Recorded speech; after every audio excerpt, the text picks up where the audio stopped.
Pas përmbytjeve të 4 tetorit në Vlorë, bashkia ka nisur një aksion pastrimi që do të prek rrugët dhe trotuarët me prezencë të madhe ndotjeje. Aksionit të drejtuar nga ndërmarrja e shërbimeve publike të Bashkisë Vlorë janë bashkuar edhe automjetet të ardhura nga bashki si Himara, Fieri, Durrësi dhe Selenica.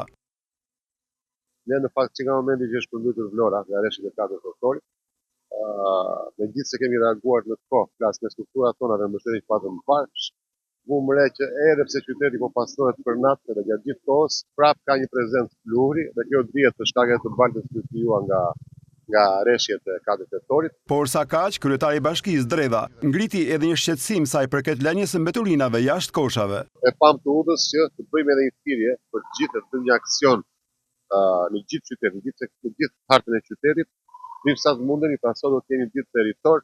Aksioni do të vijojë deri në pastrimin total të akseve rrugore. Rreshjet e 4 tetorit shkaktuan përmbytje dhe dëme në disa biznese dhe banesa në zona të ndryshme të qytetit.